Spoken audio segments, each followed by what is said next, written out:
my favorite book of 2024 by David Peisner. Yeah. It's on the origin story of In Living Color and the Black Comedy Revolution.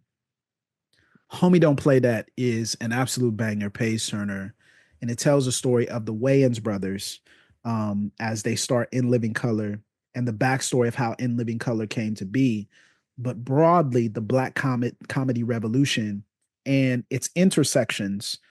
And what it moved me in is how to build a movement. I love how to build a movement books. Now, it wasn't giving you the how to's, it was just telling the story of how something that was so ubiquitous as In Living Color came to be. And but what it showed was that there were so many people in and around the Wayans brothers at that time that really kind of drafted them and pushed them on, kind of a rising tide. It raises all the ships. And people like Chris Rock, people like Martin Lawrence, people like Jamie Foxx, Arsenio Hall, Paul Mooney, so much so that certain people said, I think it was Arsenio Hall or Eddie Murphy, I think it was Eddie Murphy said, they've got the Rat Pack, we've got the Black Pack, And so it's basically talking about this group of comics that would come together and make jokes and there were like laugh out loud funny moments in the book that I was not expecting. Right. So it just caught me off guard a couple of times, like them describing how much comedy, the Wayans brothers, how much comedy was rooted in their family. How they said at one point, like, I thought, at one point I thought my mom was like the female Richard Pryor, right? Like, they said a little bit more explicitly, but they're like, yo, my mom was like Richard Pryor, right? Because of how she would rag on my dad. And that's how we learned how to like,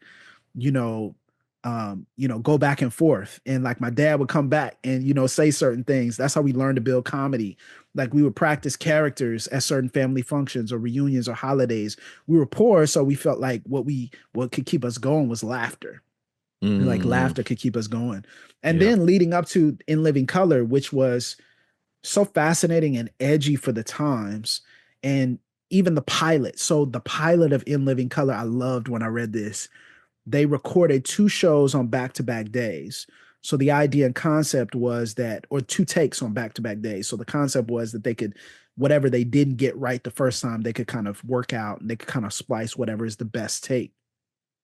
And they had to go through so much just to get the network to even okay this. Like, I mean, they were the hovering oversight of the network. The network was like, well, we need to have these conversations with these focus groups, and we need to have these conversations with these civil rights leaders about the comedy and everything. Show just on. Yeah, they were like, wait, what? And Keenen Ivory Wayans was basically like, man, they were like, meet the civil rights leader or whatever. He's like, listen, no disrespect, but like, I don't want to meet with him and he don't have jokes. If he's not funny, I don't want to meet with him, right? Like that's all. That's what I'm on. But it was so fascinating how they did a couple of these this pilot. So these sketches in the pilot, like Men on Film, which was very popular. But then also they flipped The Wrath of Khan, and they did a sketch called, which you can still find on YouTube, The Wrath of Farrakhan, which had me crying laughing. And then also talks about the origin story of how they started with someone like Jim Carrey. Jim Carrey. Adam Sandler tried out and would have made it if not for Jim Carrey. Right. The things like this, like people just do not know. Like that's what I love. Origin of Rosie Perez being one of the Fly Girls. J-Lo was on there. J-Lo, Jamie Foxx. How Jamie Foxx, when he showed up for an audition, he showed up for the audition late and everybody was panicking. Like, where's Jamie? Where's Jamie? Showed up for the audition late. It's like, yo, you were supposed to go first. And then Jamie, tells people, breaks the fourth wall. I was like, I showed up late intentionally so I could go last. Right.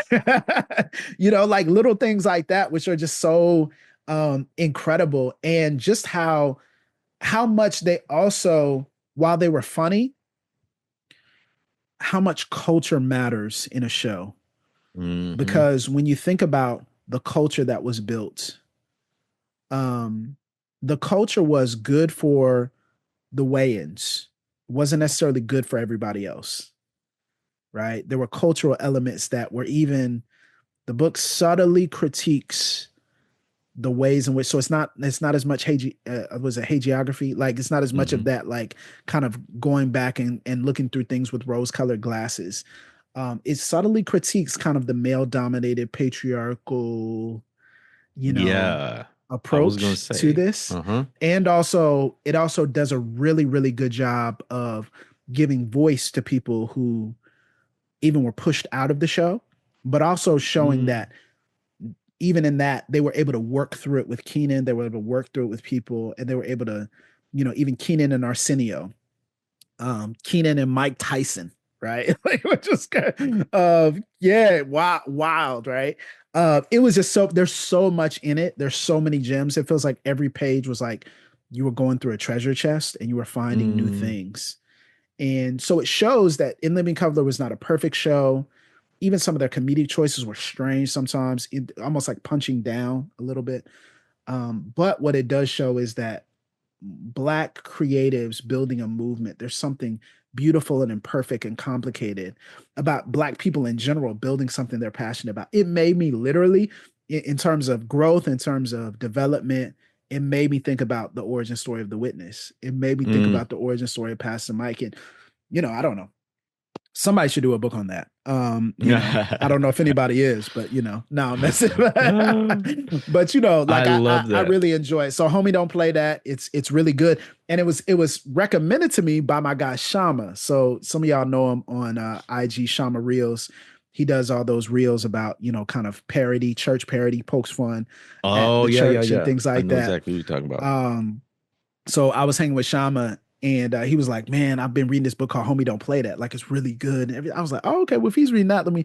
And man, I haven't been able to put it down. It's just a great, Listen, great that book. is right up my alley. I listen to all of these autobiographies, memoirs by comedians. I'm listening slowly to one called Live from New York, which is an oral history of Saturday Night Live. It's not a Yeah, narrative, it's just told in quotes by the dozens of Saturday Night Live players there. And this book, Homie Don't Play, is right up my alley. So I immediately put that on yeah. my to read list. I cannot wait. That's a great And one. there's some SNL stuff. There's some SNL crossovers because Of SNL, course. there's so much connection, the respect that SNL get, but also how some of the people who made it on Living Color didn't make it on SNL, vice versa.